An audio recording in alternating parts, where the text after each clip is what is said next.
I'm the best ever. I'm the most brutal and vicious and most ruthless champion there's ever been. There's no one can stop me. Lynx is a conqueror. No, I'm Alexander. He's no Alexander. I'm the best ever. There's never been anybody as ruthless. I'm Sonny Liston. I'm Jack Dempsey. There's no one like me. I'm from their cloth. There's no one that can match me. My style is impetuous. My defense is impregnable. And I'm just ferocious. I want your heart. I want to eat his children. Praise be to Allah. And here we go. It's the comic book bullies. Man, you come right out of a comic book.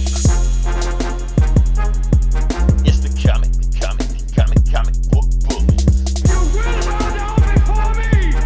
It's the comic book bullies. Now I am the master. It's the comic book bullies. It's the comic book bullies.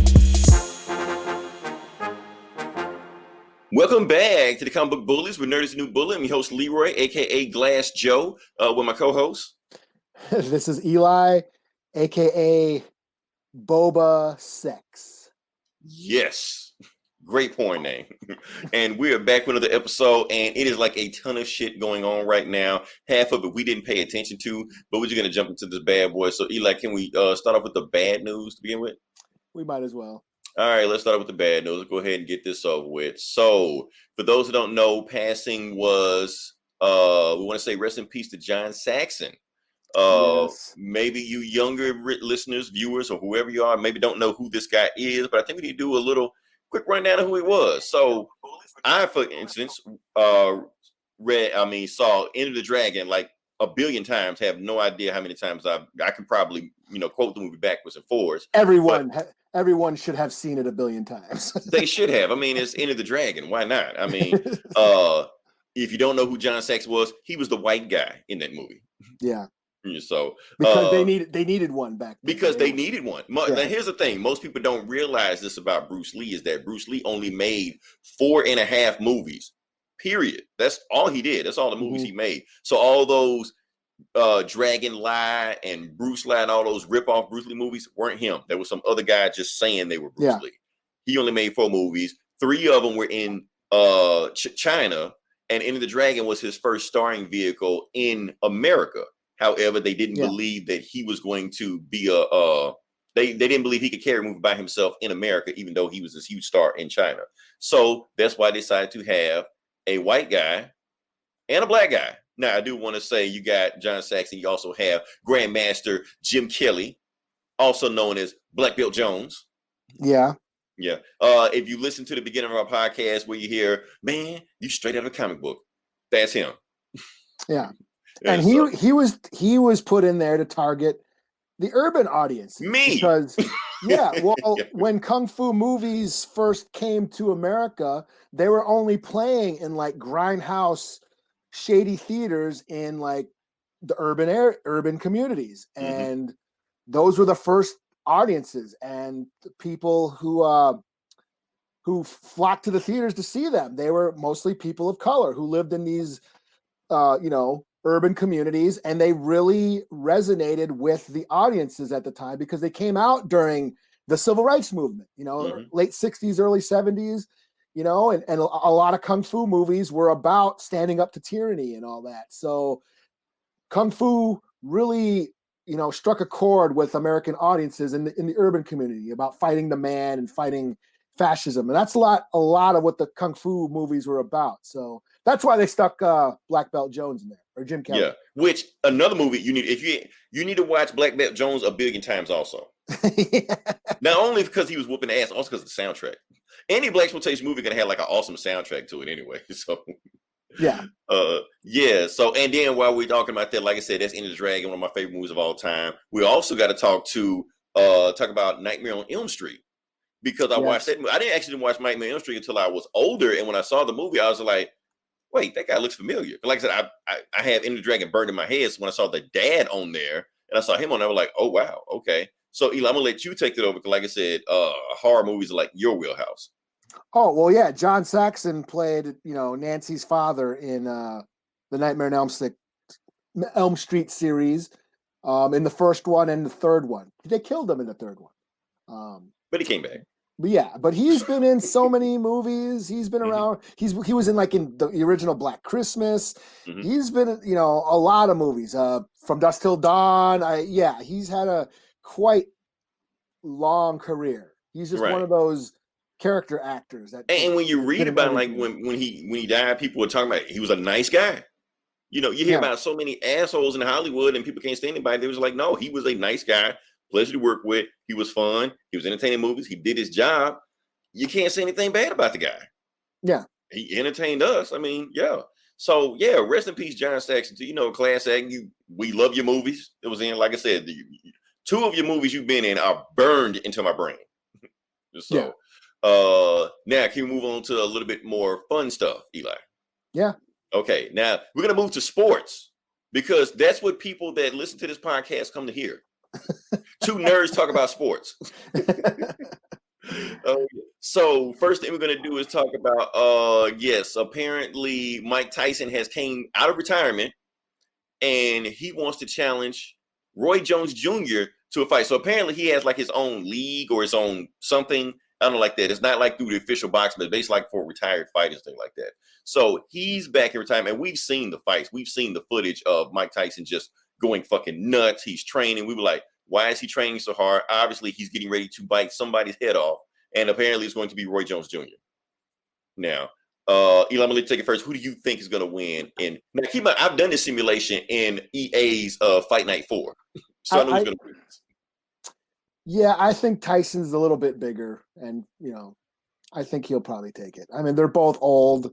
Right. They're both older and slower. Right. But Tyson, I think Roy Jones' last fight was in 2018, where he got his ass beat, and I think Tyson's last fight is 2005, where he got his ass beat. So yeah.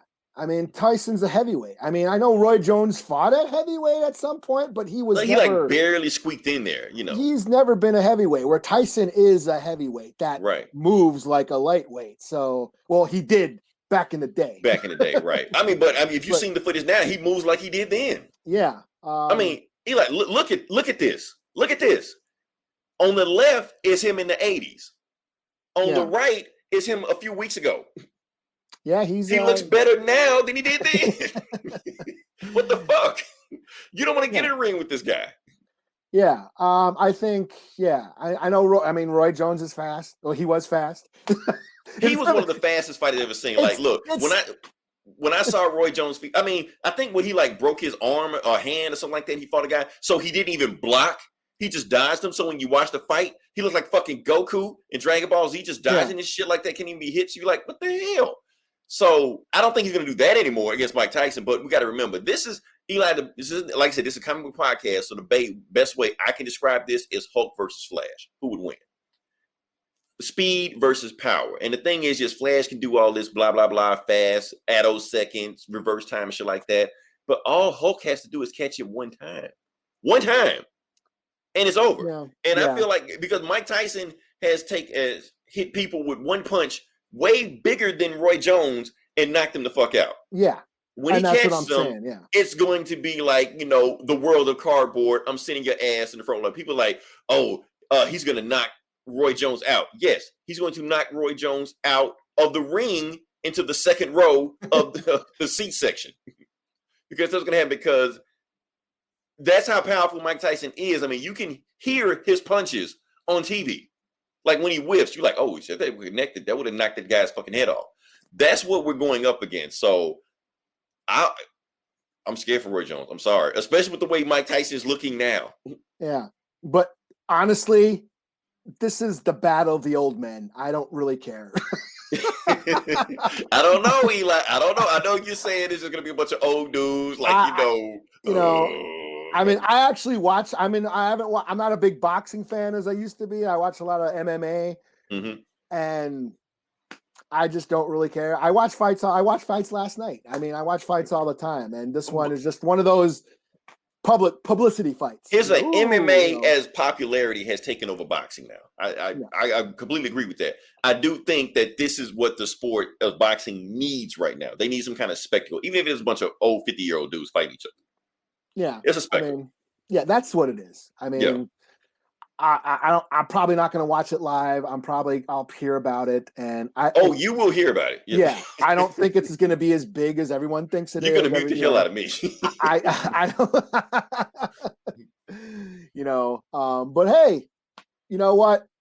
Big up to these guys for still doing what they want to do. I mean, usually when guys get past a certain age, you don't want them to take that kind of risk anymore. Right, because they could really get hurt. Right. You saw what happened with Ali. Ali fought way too long, and it was sad.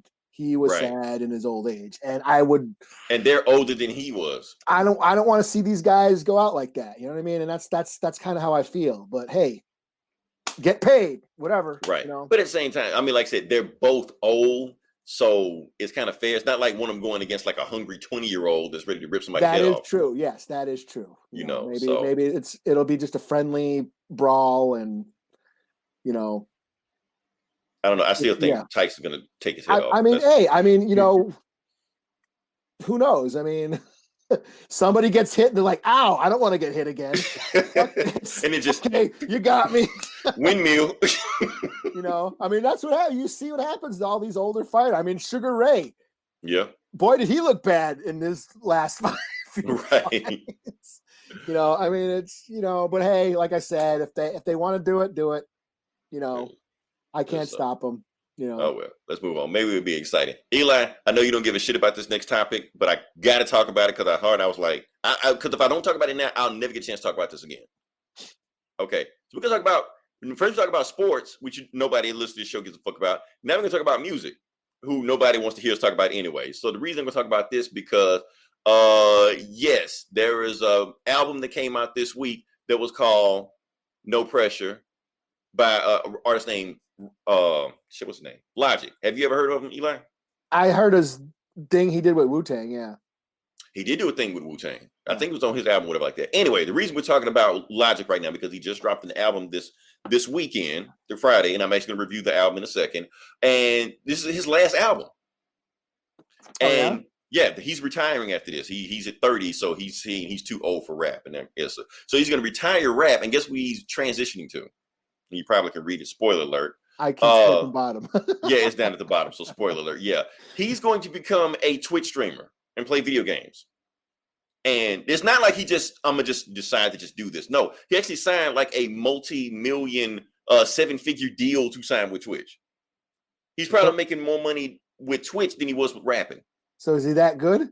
I don't know. Actually, probably sucks. Most of these rappers, when they do decide, like Lupe Fiasco, he wanted to play Street Fighter. I'm like, you're garbage, man. Go back to the album. So maybe he's good. I don't know. Maybe he's entertaining. A lot of times it's not really about how good you are. I mean, if you're entertaining, maybe he'll freestyle and stuff like that. When he's rapping, I don't know what he's gonna do. Look, can I review the album real quick? Go ahead, yeah. Okay, I'm gonna just review the album real quick.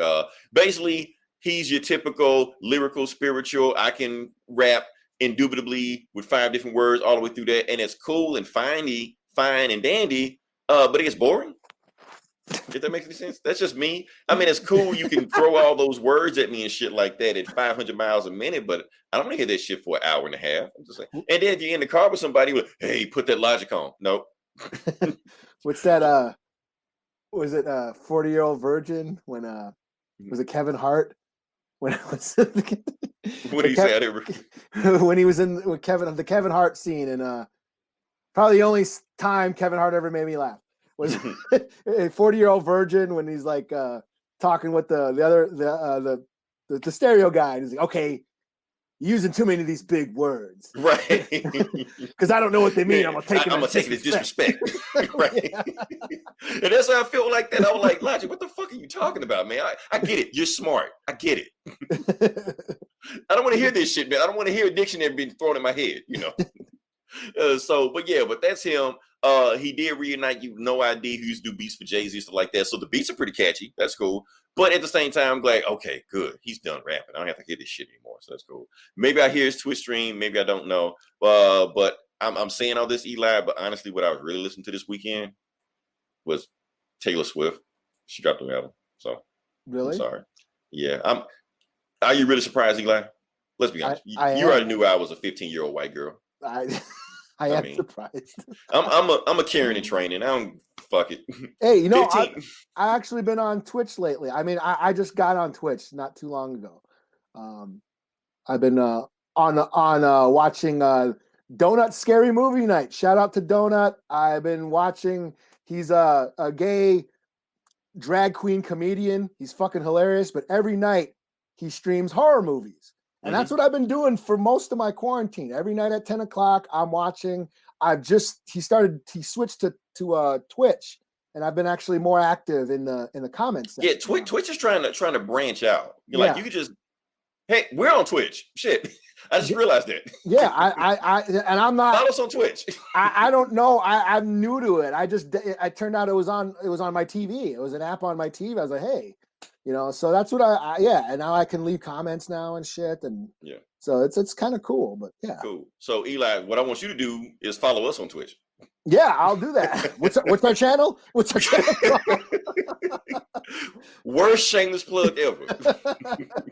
Let's move on from that. Now let's talk about some news. Eli, we were scared of what was going to happen last week, and apparently we finally got the news of what's going to happen, and we have the final fate of the New Mutants. And first off, I do want to show this because this is fucking badass. Yeah, that's a homage to Nightmare on Elm Street. Nightmare on Elm Street. The Dream Warriors, which is one of my favorite horror movies of all time. That movie was just great. Basically like X-Men or some shit like that. It is basically the X-Men of the Freddy Krueger series. Basically, it was pretty awesome. But what we found out now is that nobody was scared. We were scared that they were going to release it on Hulu or Disney Plus, and as the rumors go around. But apparently, that's not what's going to happen. You were scared. I was hoping they were. I was scared. I made this big rant on Facebook. Everybody talked shit about me, said I was being over dramatic. So what? Yes, I get over dramatic sometimes about this shit. That's what I do. But apparently, it is going to be released in theaters, and I think the date is sticking to what, Eli? August 28th. Yeah. Maybe it's probably posted somewhere or whatever like that. If theaters are going to be open, then theaters going to be open. Here's my thing. Okay, go ahead. Okay, here's my thing. I think Disney is cleaning the slate. They're draining the swamp. They're leaving all the movies to die. They don't care. Before 2021 begins and 2020 whatever. What I was trying to say. The point is, all the Fox movies are still on the slate they haven't got rid of. They're trying to just dump them out of there. Dump and grind. Just get them out of there. Because they're all going to eventually come to the streaming sites anyway. But right now, they're just trying to just get them in the theaters, get New Mutants. There's some other Fox movies they have too, but I can't remember. It's like a whole list of Fox movies. But all of their Fox movies are going to be released this year. They don't care if they live. They don't care if they die. Hell, they don't care if we live or die. They just going to get the shit out there and just be done with it. Yeah. I think this is what I think is going to happen. I think they are going to stick to the theater release because there are countries. Hey, Willie's in the house. Big Willie, what's going on?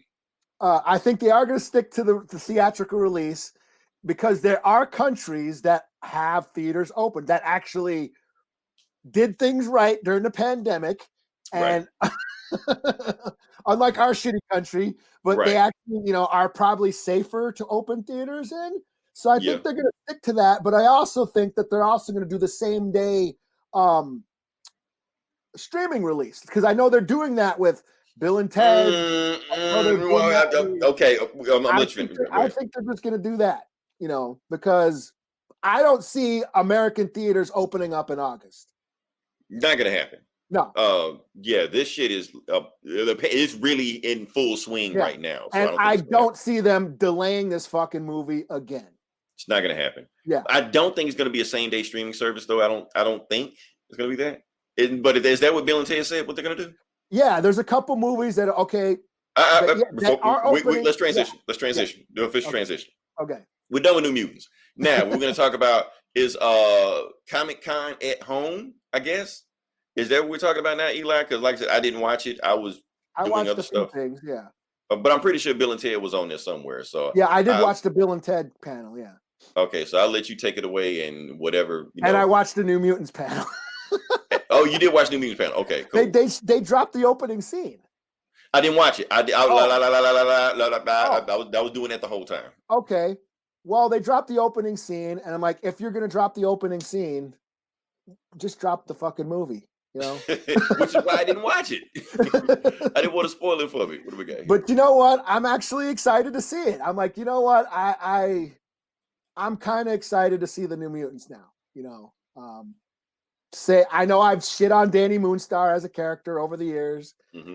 I know there's that controversy that she may or may not be actually native, but you know what? I'm still excited to see this. And yeah, I wish I was hoping they were going to say, guess what? We got a surprise for you. Go watch it on Hulu right now. And that's what I was hoping for. I bought a bunch of munchies and junk food for that. Damn it, Eli. We were supposed to hold strong. We were supposed to hold the fort. Anticipating like they're going to stream up tomorrow. New Mutants is going to be on TV tomorrow. And no. And I was like, damn it. You know, so good. We get to watch in theaters. That's cool. So I don't know what's going to happen. I want to see it in theaters. I might be in the theaters by myself. And drive-ins are open. There's a bunch of drive-ins. There's a few drive-ins around my neck Eli, of the woods. I don't have any drive-ins by me that have been showing movies. And maybe they'll go that route too. They'll be at the drive-in. I would drive an hour or whatever to see. I would. That's actually safer. Yeah, you do a drive-in, they'll be safer. I would. Yeah, I mean, there's a drive-in. That's not even that far. Huh. Yeah, Valley High still open. Maybe I have one and have. That's about a half hour away from me. I got a drive-in about a half hour away. I would totally go to a drive-in to watch the New Mutants. That sounds pretty cool. Yeah. All right. So we were talking about Bill and Ted, or we passed it already. And Bill and Ted, looks fun. You know, face the music, I guess. Yeah, it's 2020 really fucked us, man. Because wasn't Bill and Ted and Matrix 4 supposed to come out the same day? I don't know. Was it? I don't know. Or John Wick or something. No, that's something. That's John Wick and Matrix. They're both releasing on the same day. Oh, John Wick and Matrix. Because I remember they said like it's going to be a Keanu Reeves day. So I was like, okay. Check out Big Willie's got all the drive-ins. Oh, cool. Well, we'll go swing by there. You know. Hell. We're old enough. Most of us were conceived in drive-in theaters. Oh shit! Okay, can we move on to the bullshit now? Sure. Oh, okay. Was I supposed to talk about more Comic-Con? I mean, you can. Yeah. Knock yourself out. Go for it. I didn't see any. I watched the Bill and Ted's panel. Mm-hmm. I watched the New Mutants panel. I watched some of that Lovecraft County? Is that what it's called? Jordan Peele's new HBO horror series. You got an HBO horror series, okay. It looks fucking cool. It's called. What happened to the CBS Plus Twilight Zone thing he had? I never watched that. I never had CBS, so I don't know. But Lovecraft County, it looks fucking cool. It's H.P. Lovecraft with black folks. So H.P. Lovecraft is spinning in his fucking brain. What, he racist? Yes. Okay. I'm confused, but okay. That's what's so funny. Cultural appropriation. Just okay, dude. Jordan Peele's taking it back. The irony. Okay. Yeah. H.P. Lovecraft was, he was a rich, aristocratic, privileged, pampered, upper class asshole who, was afraid of darkies. That's basically, and that's why if you read H.P. Lovecraft, minorities were always in cahoots with the monsters and shit, Right. I mean, but early sci-fi, that's what it was. They were afraid of, uncivilized. Right. What was there before the cities? You know what I mean? Right. The untamed wilderness before the things that lurked in I will say this, it's always some fucked up shit. You know how they always have like the Egyptian pyramids or even like Incan pyramids, things like that. But they always show how were they built, how were they made. So always some sci-fi shit. Oh, some aliens came down, or somebody from another dimension came over and did this shit, or some immortals made this shit because they can't believe that indigenous people made this shit. That's impossible. That's beyond their. I hate ancient aliens. Yeah, just because natives knew the Earth was round 1,000 years before white folks, right? Doesn't mean they came from Mars, right? Like you can't fathom that. You're killing white folks in first now. You know what? I don't even know if there's white folks in the show. So either way, Willie, you saw me on the show. So there goes the neighborhood. Right. Oh man, what else you got on there before we get to the bullshit? You know what? I watched this thing. it was earlier in the week. It was this thing on the Watchmen, and it was a discussion about masks, the representation of masks in popular culture, and what's going on right now in this mask debate that we're having right now in our current social climate. And it was really interesting. They're talking about the use of masks in pop culture, how and in superhero tales, how they hide your identity, and some are meant to instill fear. And I think that reflects on why there's this backlash against masks right now. There's there's a fear element, and then I do remember that this football player, like famous for, plays for the, I don't know, 49ers, Seahawks. I don't know who he played for. Anyway, he's well known, famous celebrity, stuff like that. But with a mask on, when you can't recognize him, all you see is a 6'3", 250-pound black man. Ninja. Yeah, right. Super ninja. Right. So before everybody was like, hey, it's you. Now when they see him, they go the other aisle and in the grocery store when they see him, So. Yeah. And it was cool. I mean, they were talked about the Watchmen TV show and how, yes, the masks were meant to protect their identity, of the cops and all that.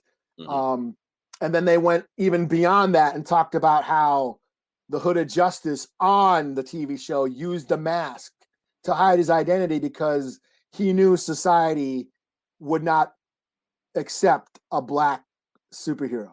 Right. And that's why he wore his mask and all that. So it was a really interesting, really interesting topic. And they talked about how, like what we were talking about, because that's what the Watchmen are about, vigilante has deep roots in KKK. Right. They talked about that how the KKK wore the masks because like it made them.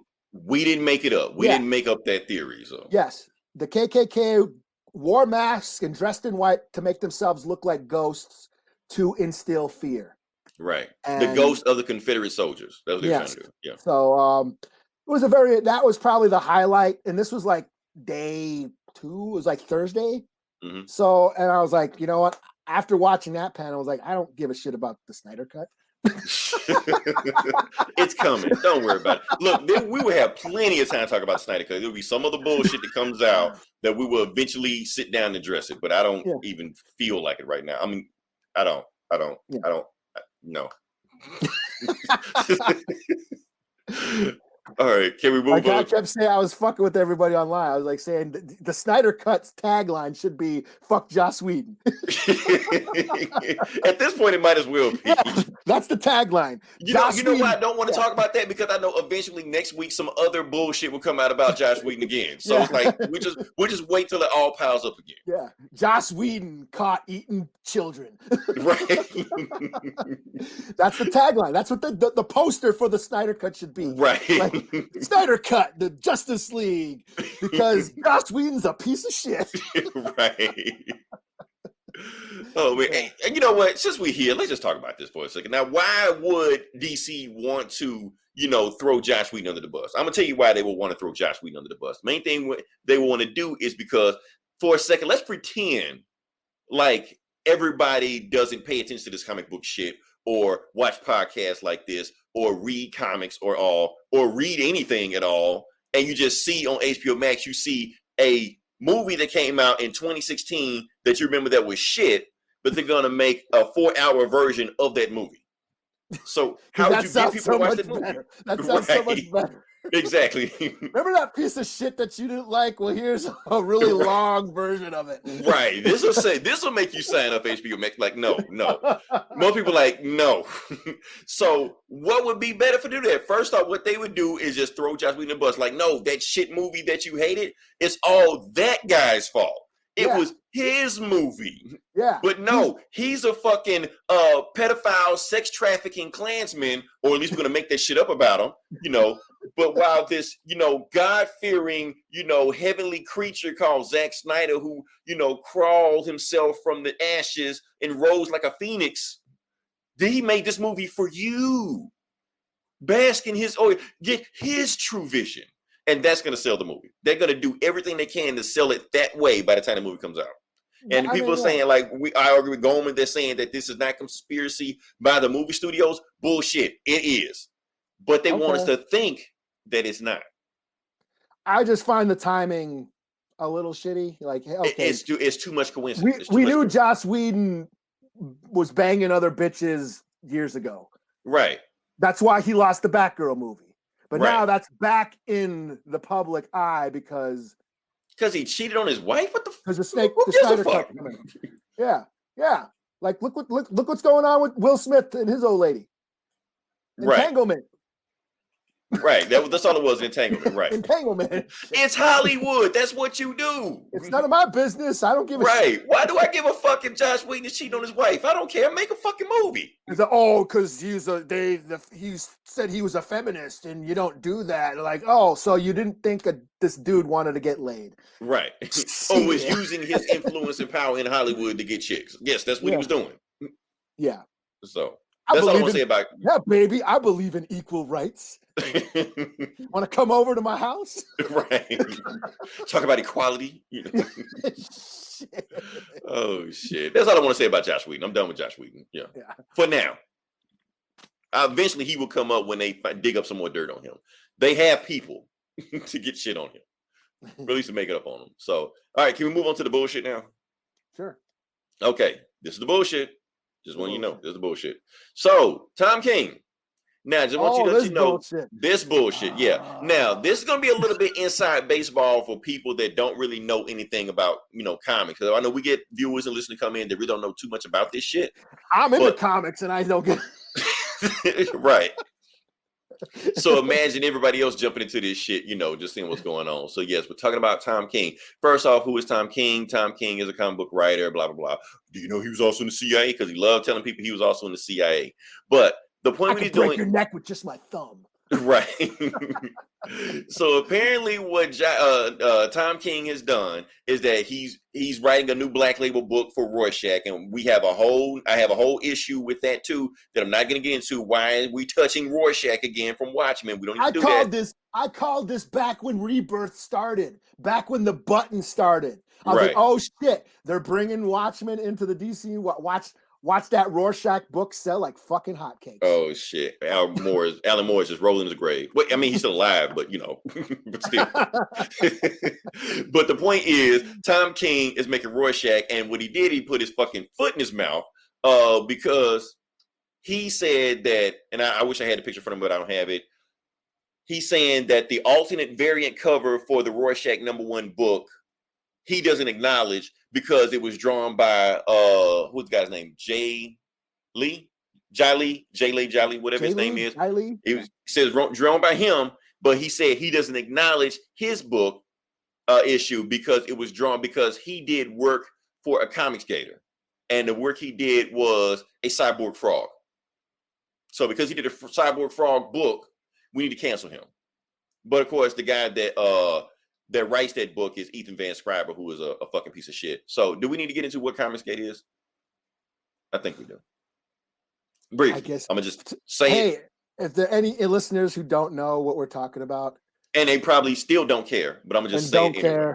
Don't care. But I'm just gonna say it and just get off of it. But anyway, Comicsgate, basically, okay, we're comics fans and we're exhausted about this. We're exhausted about it because it's 2020. We're still talking about this bullshit. But anyway, we all know that comics for the last 8-10 decades have been dedicated to one market demographic: white, heterosexual, young boys. That's what it's been.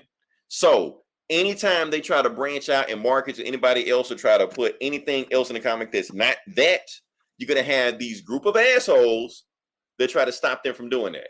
So they're gatekeepers, comics gators, whatever you want to call them. They just want books with no politics, no SJWs, no women that don't have big tits, no black people and natives that aren't sidekicks, can't have their own stories. They want just the main, whatever they want. They just want to keep it the same way. And that's fine. But the problem is that you got, anytime you get a Riri Williams, or you get a Miles Morales, or you get a Nick Fury, or whatever like that, you got these assholes. Miss Marvel, or even Captain Marvel. Yeah, you got these assholes that will not only attack the book and criticize the book and go on YouTube and burn the books, they will attack the people making the books on Twitter. They will, harass them, troll them to the point that they have to be, banned or blocked, anything like that. And that's what these guys are. And Ethan Van Sciver is damn near like the ringleader, the poster child, the mascot of these folks. Let's see. Oh, here we go. What you got for me, Big Willie? He loves 90s Cyberfrog. I never heard of Cyberfrog. I never heard of Cyberfrog either. Let's see. Captain Karen, you mean? Told you. Okay. Shout out to Big Willie. Okay. So that's my thing right there. So you got these bunch of assholes that will stop people from doing what they're doing. So the thing was, Jay Lee did some work for Ethan Van Sciver, and according to him, like I said, I don't know, according to him, he didn't even know what Comicsgate is. Ethan Van Sciver called him up. Do you want to do some work? Do you want to get paid to draw a comic, which is what he gets paid to do? He decided to do that, not knowing that it was a political statement to even be associated with this guy. So when Tom King went out of his way to go on Twitter and bash Jay Lee and harass him and try to get him canceled, that's when Jay Lee fired back like, dude, I don't even know what the hell you're talking about. I'm not a comics gator. I just drew a fucking cyborg frog. What the fuck you talking about? You know. So then Tom King can come back, oh, my bad. He's not a comics gator. We're good.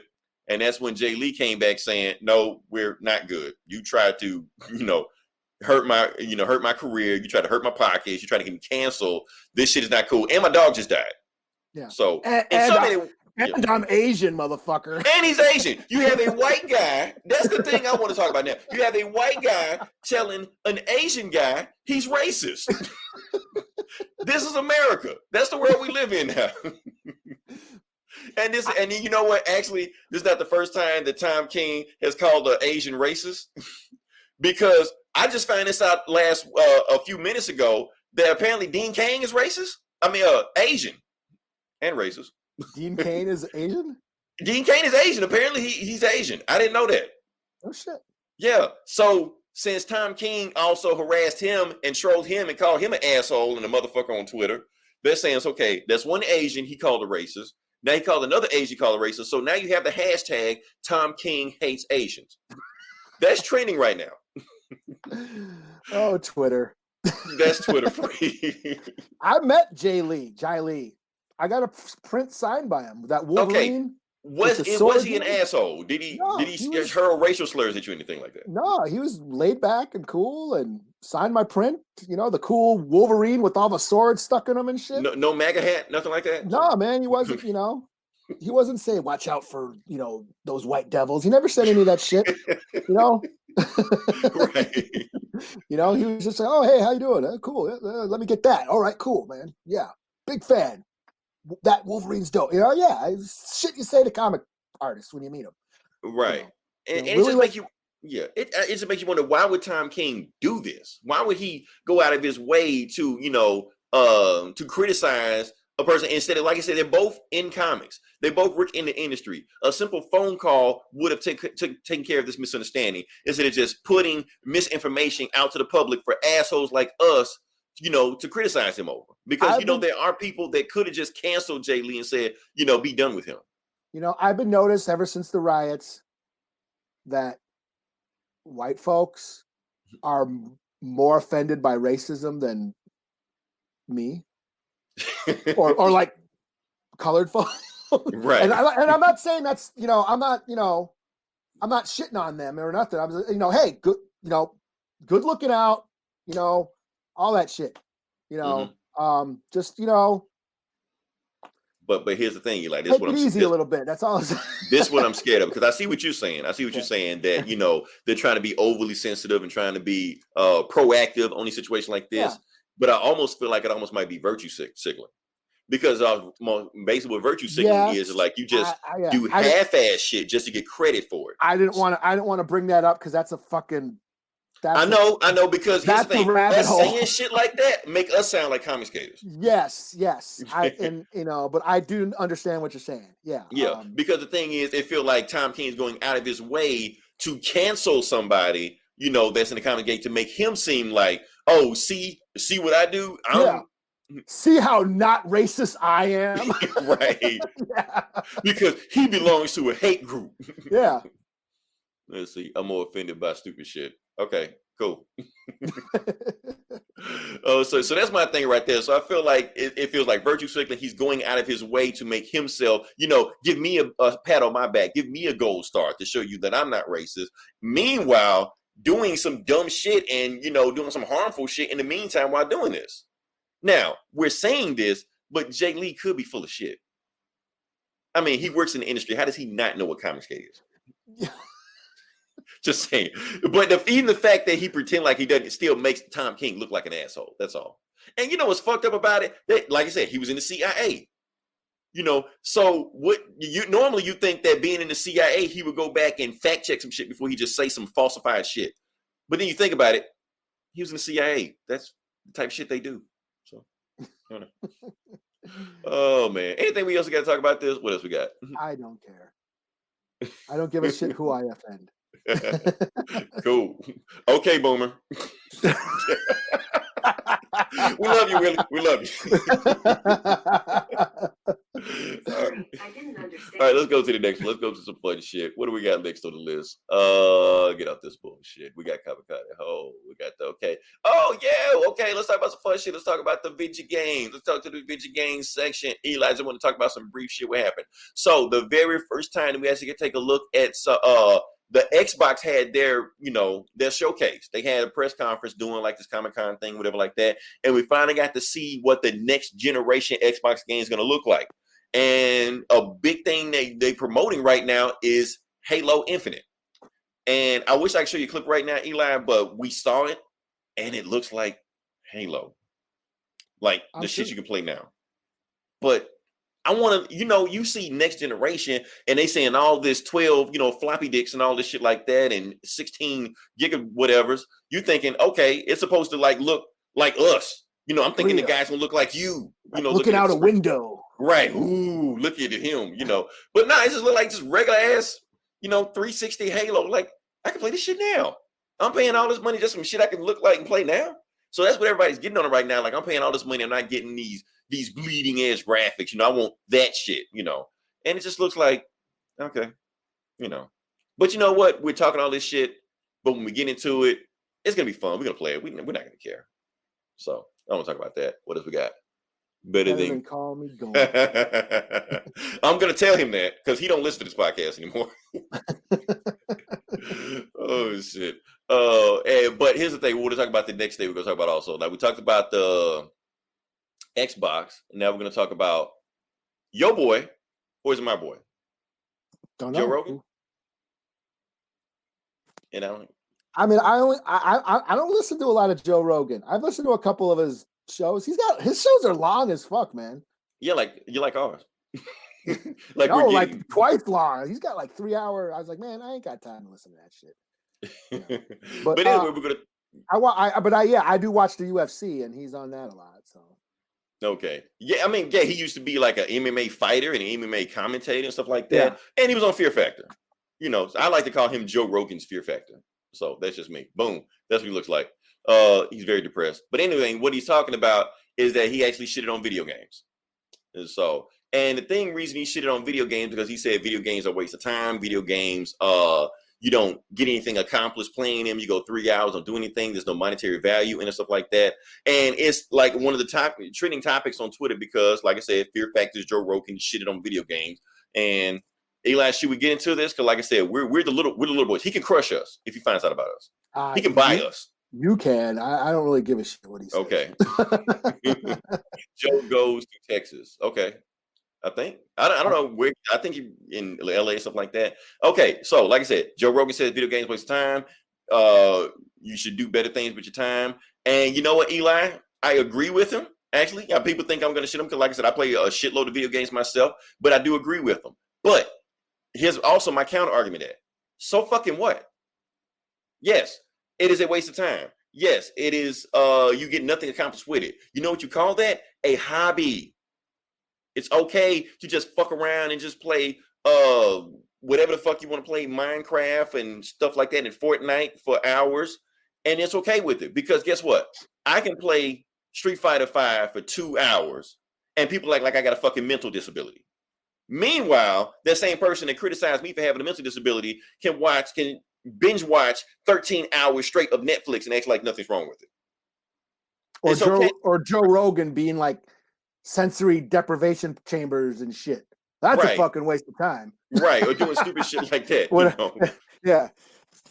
Training jujitsu. What a bunch of bullshit that is. Right.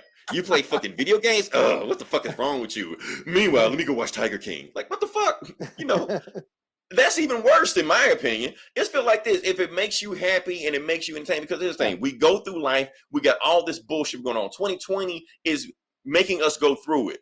A lot of people got bills, they got jobs they got to take care of, they got responsibility, they got kids, they got a girl, they got a wife, whatever the fuck you got going on.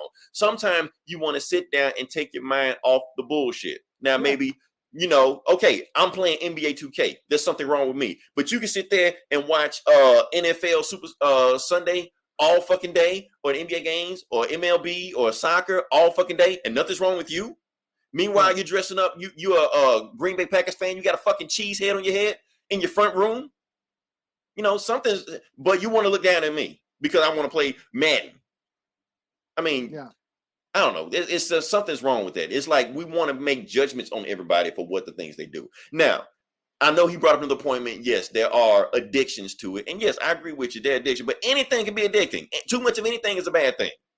Everything has to be done in moderation. Now, if I sat here and played video games for 13 hours, I would admit, yes, I have a problem. Do I do that? No, I don't. I'll sit there, play an hour, 2 hours, get it in, and I'm good. Yes, there are people that will play games for fucking 13 hours straight and have an addiction, have a problem, stuff like that. But it sounds like Joe Rogan tried to play some Fortnite and got his ass whooped by a fucking 12-year-old. He's like, man, video games are stupid. It's right. Well, that's the thing, because Joe Rogan is a gamer. He is a gamer. He's been talking about something. And I think he may have come, and I did some digging on stuff like that. Maybe he did come down with some kind of video game addiction where he got addicted to it and stuff like that, and he wasn't able to do anything. Hold on, let me see. Books are addicting. Boobs are addicting. Yeah. Honestly, I don't want to go there, Eli. But should I go there? Good. Okay, I'm gonna go there because I was thinking about this also. A lot of times, people want to compare video games to porn.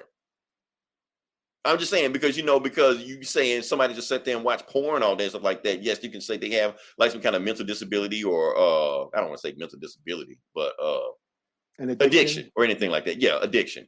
And that could be harmful for you also. They can harm your relationship, harm your job, harm whatever you have also like that. But like I said, I'm not saying porn got to be done in moderation, but I'm just saying they put them both in the same category.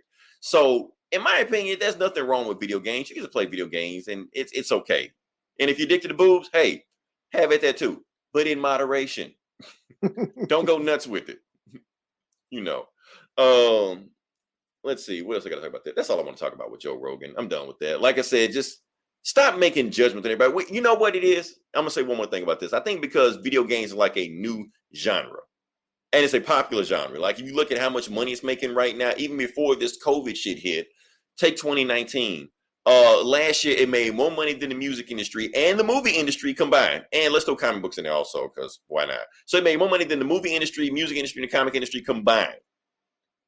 Even with Endgame came out last year, and video games still made more than that. So you got some people that are having an issue. Okay, too many people are playing this. It must be an issue.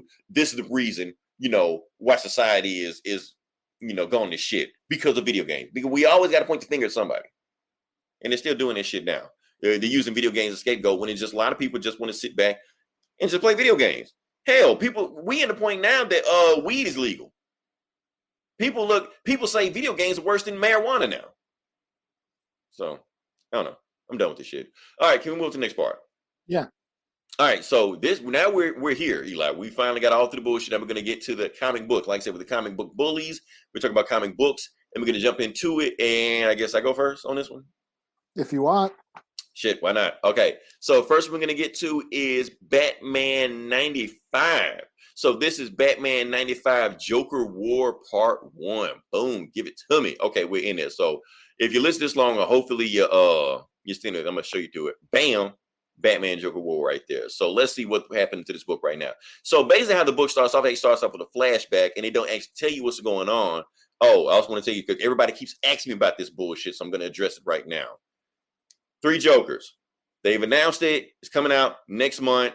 You've been blowing up both Eli and me for when's coming out. So when we review this shit, you motherfuckers better listen into it.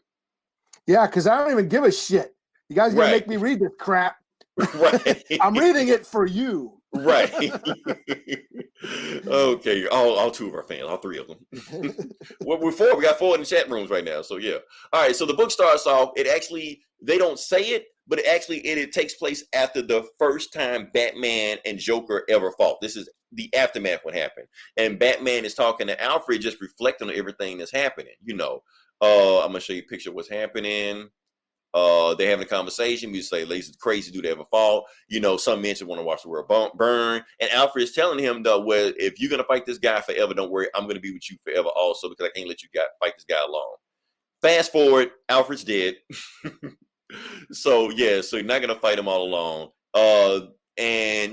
So Joker, if you haven't been paying attention to what's going on, Joker has all of Batman's money. He has not robbed them. He has legally transferred all of Batman's funds over to his account because he had a guy on the back funds that has found Batman's offshore account that he kept off the books, and he has the money now. And this information has got out, so Gotham knows that Bruce Wayne had an illegal funds offshore account that nobody knew about, that he was embezzling money to fund Batman. They know this shit. This is public information now. Not only that, they have repossessed his house. So Batman doesn't have a Batcave, doesn't have Wayne Manor. He's on the run. As a matter of fact, we don't even see Batman. We don't even know where he's at right now. So the whole book is about Joker. And he has Lucius Fox, and I'm gonna show you this real quick. He has Lucius Fox. As you can see, they're torturing him. Punchline is torturing him right now. And they get information, and he's just giving them everything. He's spilling everything. He's telling them all where the Batcaves are. He's giving them codes, everything. So Joker knows where everything is because Lucius Fox gave him up. But they won't kill Lucius Fox because they need information from him. And Joker has a lawyer. Yeah.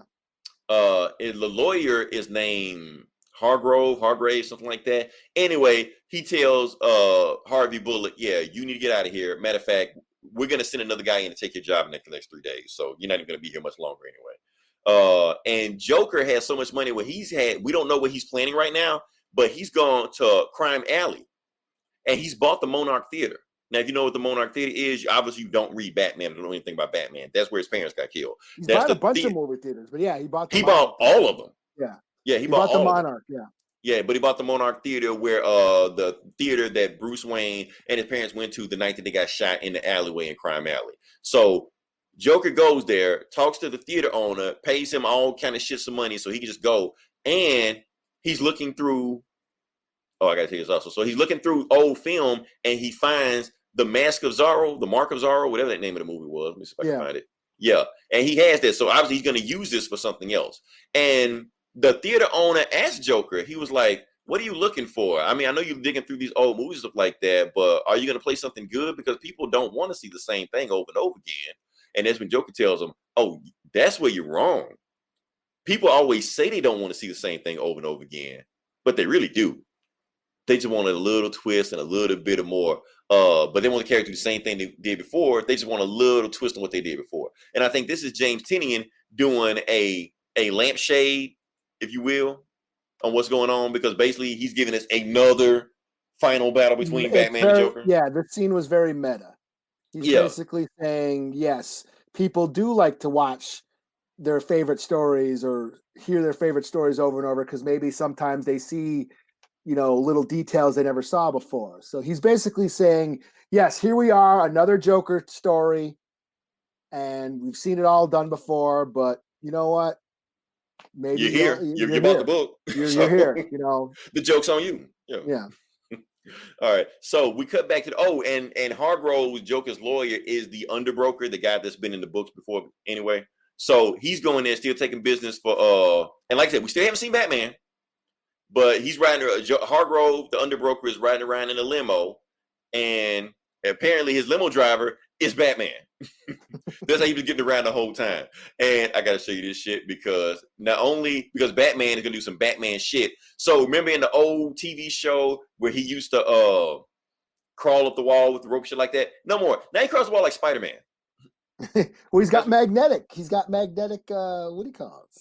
Yeah, so he has that thing now, so he can crawl a wall. Bats don't crawl up walls, but fuck it, he's Batman. He does what he wants to, and he's got the Arkham Knight vision and shit, like on the video game where he can like see all the bad guys and shit. Mm-hmm. So that shit was going on right now. So he has an undercover still I can shoot this. Yeah, so he's got a secret window that only he knows about that he can get to a secret entrance into Wayne Tower, and as we goes, to get some other information. So he's trying to sneak in to take out Joker. You think he's gonna get the drop on Joker, but he's not, because as soon as he gets there, who's waiting for him? Punchline, everybody's favorite character that nobody likes.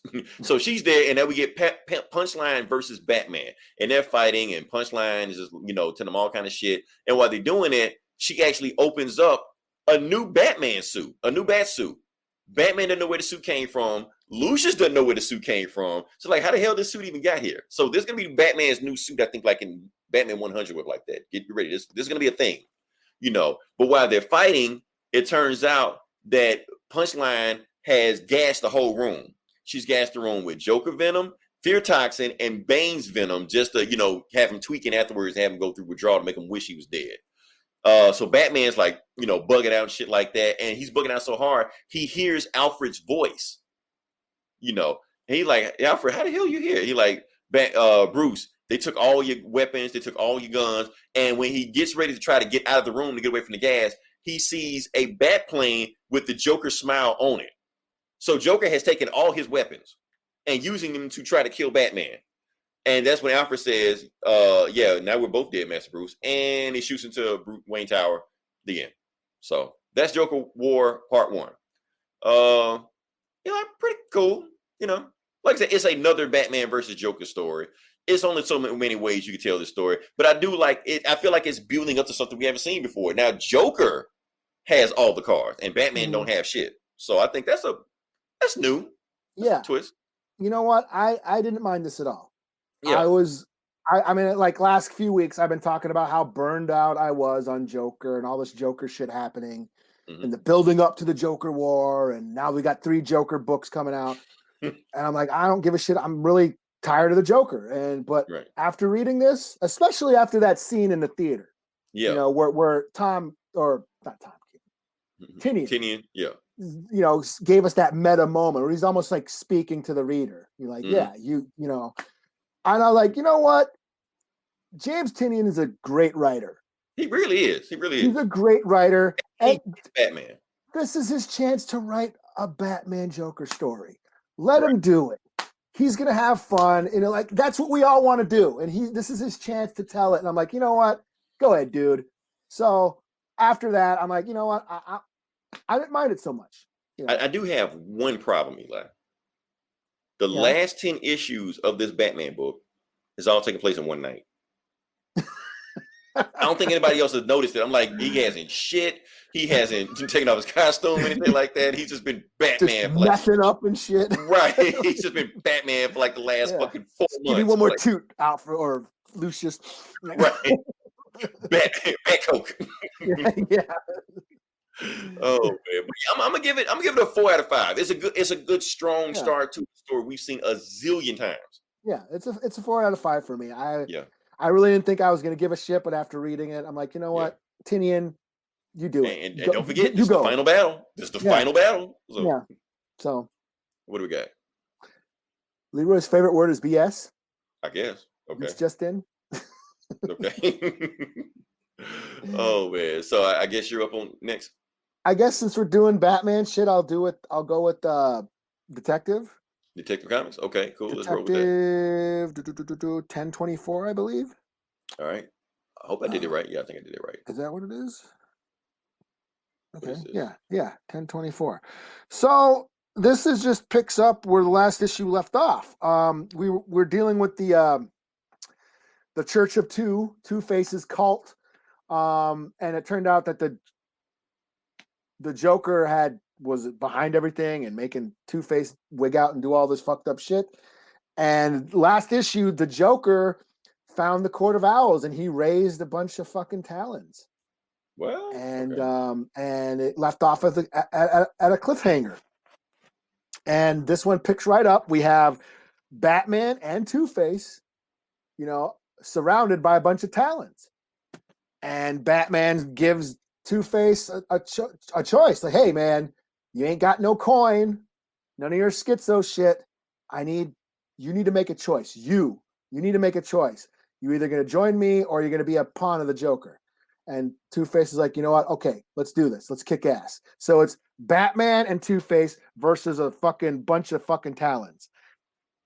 Two-Face is inside the Bat armor, that mech suit from the mech suit from the original Court of Owls. Like the one he said, like, get the hell out of my house. The one that Gordon had that in I thought they killed that suit. I thought they blew that suit up.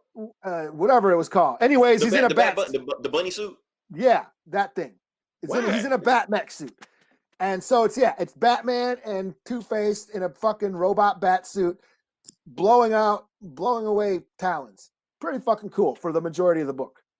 Okay. And then at the end, after they get rid of them all, Batman like says, okay, he ends up punching a code and he turns off the suit. So now Two-Face can't fucking do shit.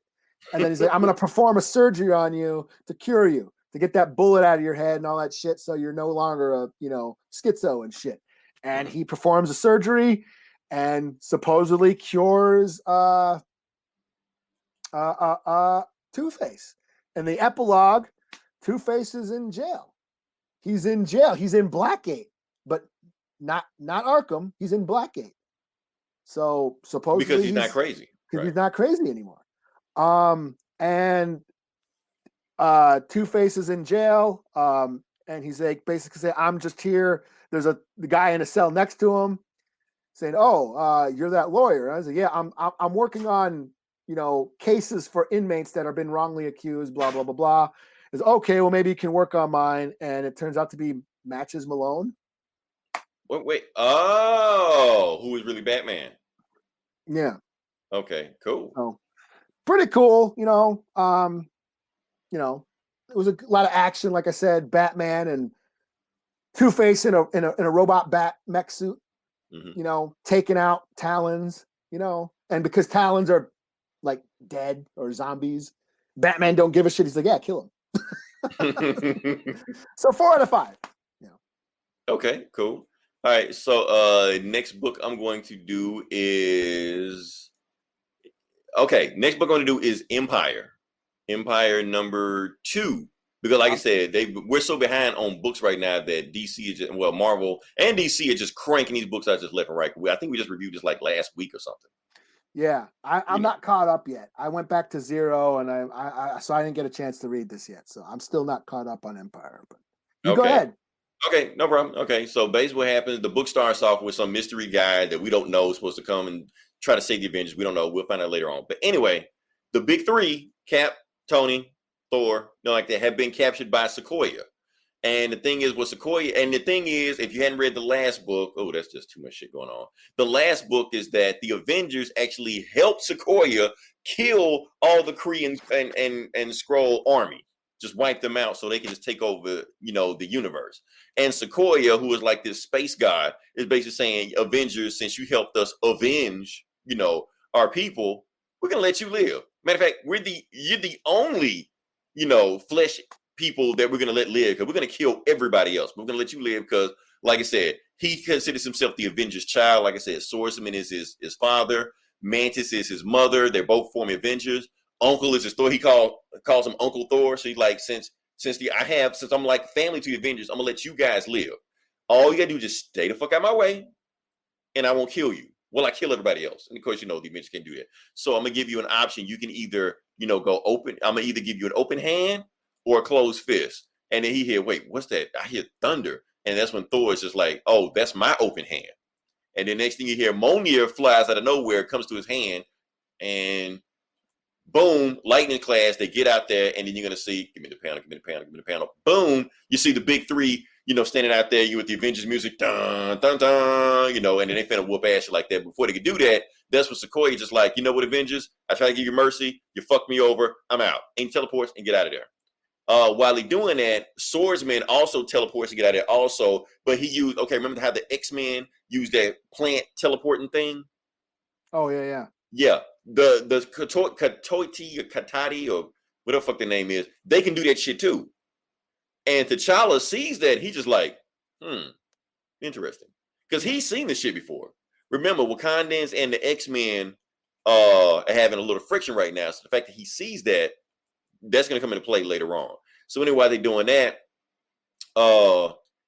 the rest of the Avengers, like so the rest, all the Avengers fly down to Earth because the Kotati have already invaded Earth and just fucking up shit. The only person left in space right now is Carol Danvers. So Carol Danvers meets up with Super Skrull and the other Kree warrior named Captain Glory, and they're like that our Kree Skrull warship that's got like 10,000 people on it right now. The Kotati are just destroying this shit right now. Matter of fact, the Fantastic Four on this shit right now. And if we don't save them, everybody's gonna end up dying. Now the thing is that and I'm gonna show you what that ship looks like. Like it's being just vegetation just everywhere. So the thing is that Kotati is just eating the ship alive. The Fantastic Four, everybody in Fantastic Four is cool and can survive it except for one person. The Thing, and the reason the Thing can't survive because since he's all rock and shit like that, the plants are like eating him from the inside because of his rock. So Hulkling, who's got that, the King Skrull like that, he has his magic sword. He's like, don't worry, Hulk, Thing, I got you. So he takes his sword and he slices through Ben Grimm. Just slices right through him. Damn. But his sword is magic. So the way his sword works is that it actually doesn't hurt Ben. It only kills the Kotati plants inside of him. He's like, how the fuck you do that? My sword's magic. Excelsior, So his sword can only attack what he wants it to attack.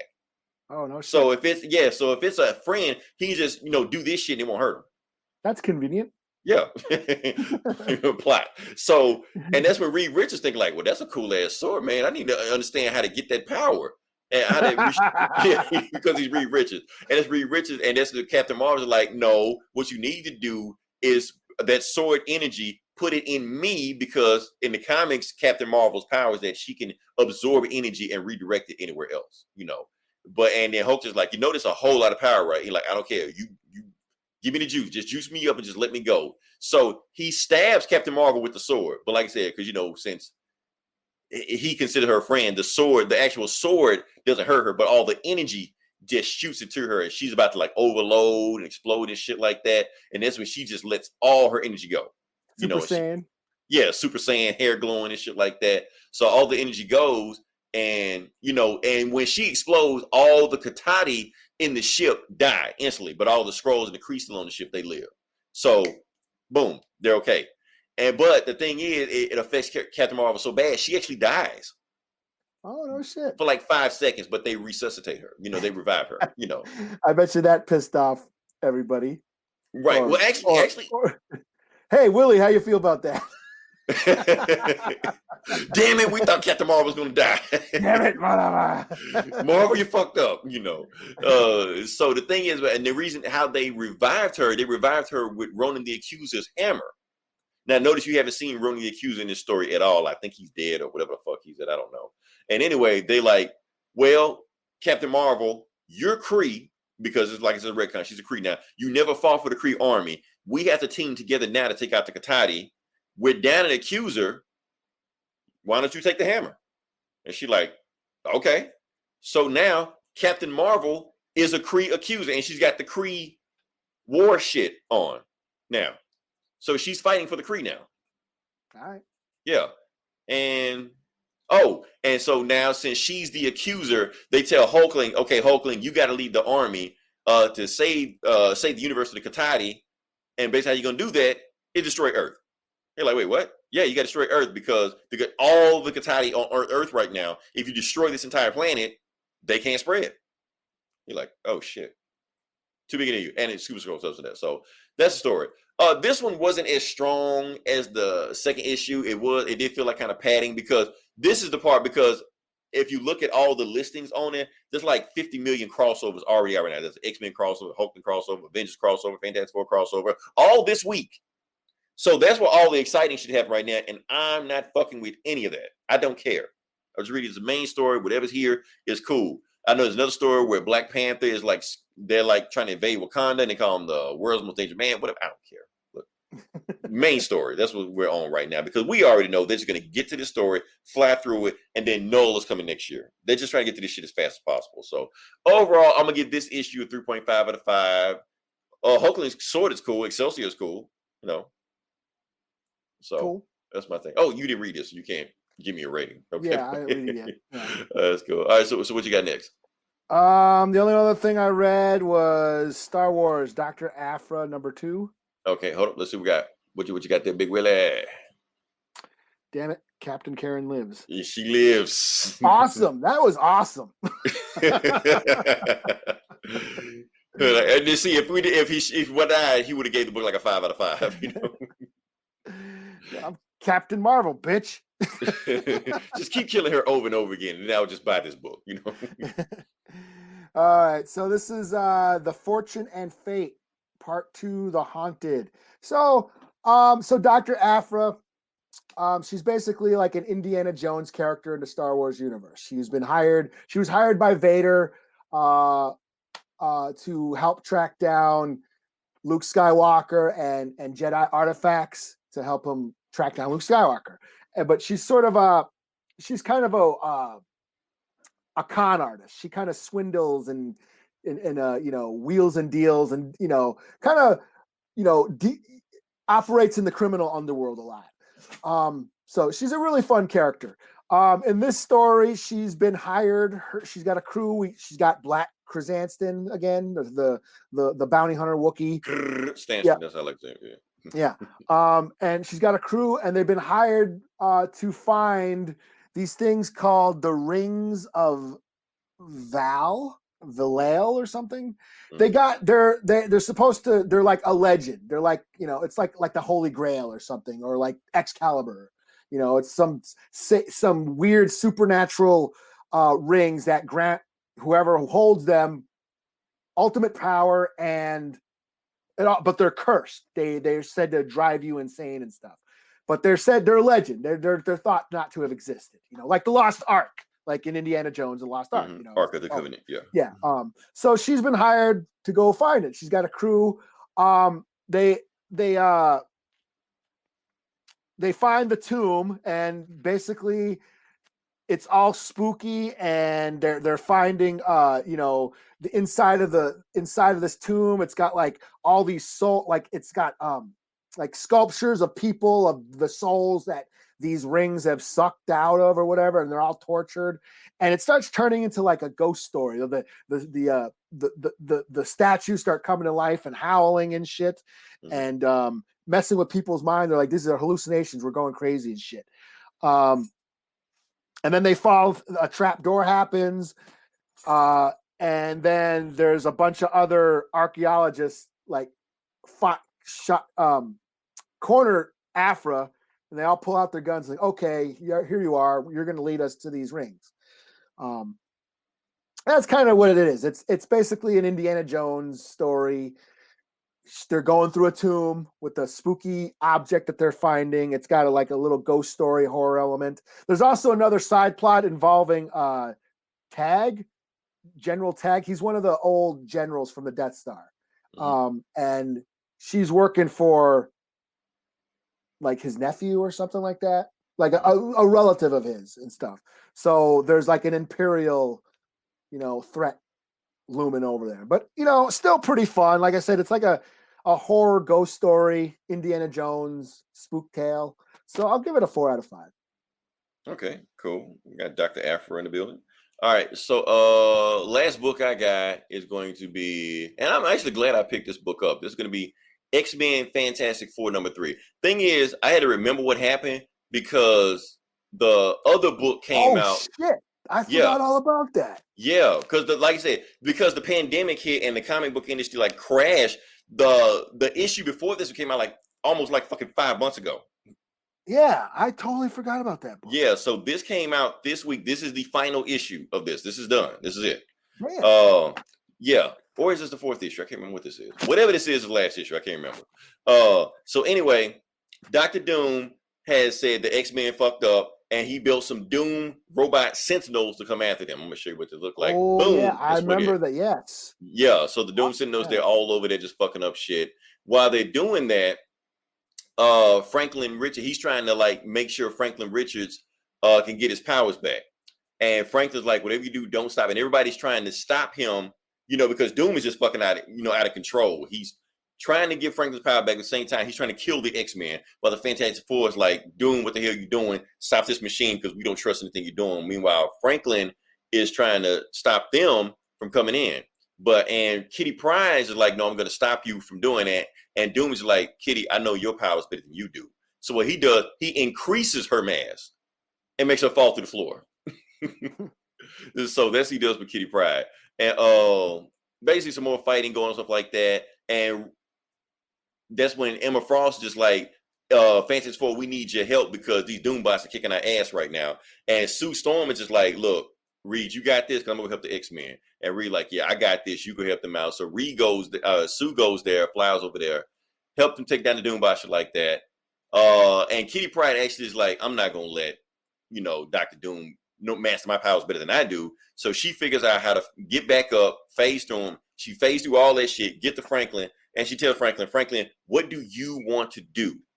Do you want Doom to do this shit? Because Doom is out there killing X-Men right now. He's like, Kitty, get me out of here. I want to go help my mom. Because my mom's out there helping the X-Men. I'm going to help them out. He's like, so they go. So while the X-Men get their ass kicked by the Doombot shit like that, Franklin Richards teleports over there, makes one single blast, kill every single Sentinel with one shot. Done. Dead. That's it. Fight's over. And then he falls, he collapses. So he did some Captain Marvel shit. Basically, he just Captain Marvel shit. He fell out. It's been like, damn, that boy's powerful as hell. But he exhausted himself because he's not as powerful as he used to be. So, and that's when Doom is like, X-Men, you fucked up. You came to my place. You started a war on Latveria. What did I tell you in? You are fucked. And that's when they're like, no, Dr. Doom, you're not gonna do anything. Those mutants you have here on your place, you're gonna bring them back with us. Otherwise, we're gonna go to war right now. Doom looks at him. He's like, you know what? Fuck it, you can have the mutants. I don't care. And he lets him have the mutant. He just leaves, and that's it. So what are they gonna do with Franklin? Because the X-Men and the Fantastic Four still have this issue about what they're gonna do with Franklin. So what they do is that the X-Men, like, we just make it Franklin's decision. If Franklin want to go, he can come. If he want to stay, he can stay. And Frank's just like, look, I gotta be with my people. I gotta figure out this stuff. I gotta figure out what to do. And the parents hug him. Just like, Franklin, you do what you want to do. If you want to leave, you can leave. And that's when Frank Reed hugs him, and he's just like, Dad, you gotta let me go. And Reed's just like, not yet, son. I thought there was a touching moment, tear going down there. Oh, okay. And then the whole family hugs him.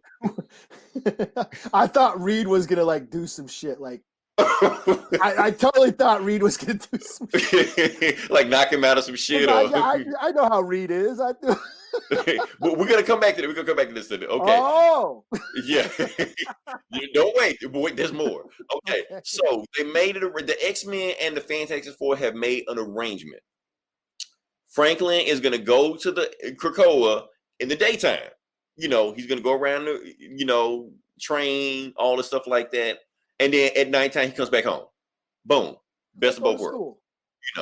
And then while it happens, the one night he gets ready to go home, Professor X and Magneto like, Franklin, how about we walk you home? You about to go to dinner right now, right? Let's go with you. Let's go. We ain't talked to Reed in a while. Let's go there. Okay. So they go there, they get dressed up, for dinner.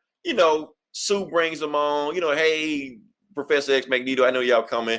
I'll make an extra plate for you. You're like, no, you ain't got to. We just want to holler at Reed real quick. We ain't seen Reed in a while. We just want to just have a good conversation. Oh, before I get there, Val is having a Skype chat with her Uncle Doom. Oh. Yeah. So, and she's just like, hey, Uncle Doom, how you doing? You good? Okay, because remember those schematics that you sent to Beast and Professor X? They said that everything was in the up and up. The one you sent my dad? Well, while they were looking at the schematics, I was looking at the suit. I saw what you did. I saw that you had like siphon energy on there, that you were taking energy outside of Franklin. So what are you planning? He was like, I gotta go. Bye. Talk to you later, goddaughter. So while that's going on, Magneto and Professor X go down and they see, Reed working on some shit. It's like, hey, Reed, remember that thing you did where you figured out how to cut off Franklin's, gene access to his power, stuff like that? He was like, oh, yeah, I apologize for that. I'm like, no, you ain't got to apologize for that. We just want you to know you're not doing that shit again. So Magneto takes that machine that, he used to cut off his powers. He takes this shit. Professor X takes off his helmet and he mind wipes Reed. Oh, shit. But the way he does it is fucked up. The way he does it is like, he doesn't completely mind wipe him. What he does is that he mind wipes that ability to make that machine to cut off mutants' powers. And when Professor X tells him, see, Reed, you're lucky. If it was back in my Illuminati days, I would have wiped your whole mind when you never known I would have did this shit. But I want you to know I did this shit.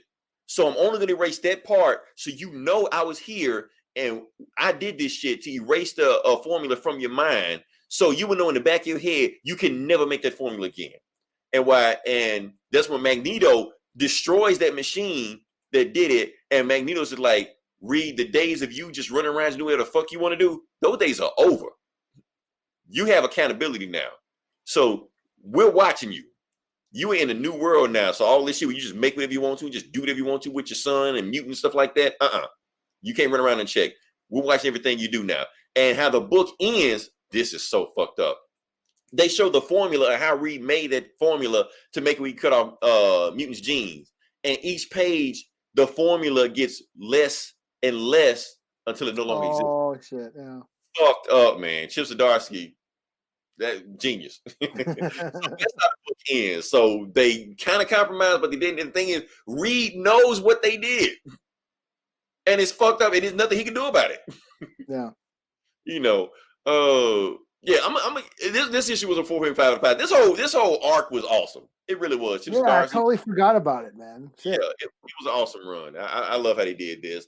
It may have consequences later on down the road, but this was like one of the best Fantastic Four books we've seen in a while. And plus, even though with all these 50 million X books that are on right now, this sums up what the X-Men are going through right now. And they found a common medium with what's going on with Franklin. So, yeah. Anything else we got? Or No, I'm all booked up. I'm booked out also. So, yeah, if you listen this long, definitely like, share, and subscribe. I think we need to do some house cleaning real quick. People have been hitting us up about, where is the audio stream going on right now. We're having some in-house difficulties right now that we're not going to get into. It's a lot of behind-the-scenes shit going on right now that we're not going to touch on. Just know that we are going to get the situation squared away. It may be a little bit different than what it was before, but we'll get the situation taken care of. So we're just, in a transitional period right now. But definitely listen to all other podcasts. Like I said, Big Willie Pace was on. Check out his podcast, OK Boom, and it's on Outright Geekery. Check out This Geeks and Comics. They're on there. All that other shit too. I can't remember what we have, what we don't have, because like I said, there's so much fluctuation going on right now. I don't know what the hell's going on. to just be flat out. I don't know either. I don't know what I'm doing with Geek Savs right now. Right. Like I said, I've been thinking about rebranding the show for a while, and I think this might be the time to do it while all this shit's happening. So I'm not sure, what's happening. Like I said, don't worry. We have things coming. Things are in the pipeline, but we don't really know what's happening right now. But we will get it figured out. So hopefully by next week, everything will sort of be back to normal. You see, we've already kind of changed up the format, but it's a work in progress. Mm-hmm. So definitely check us out next week. We will be back next week. We don't know what the hell we're going to be talking about, but we'll be here sometime at midnight. And until then, this is Leroy. This is Eli. Talk to you guys next week. Same bullet time, same bullet channel.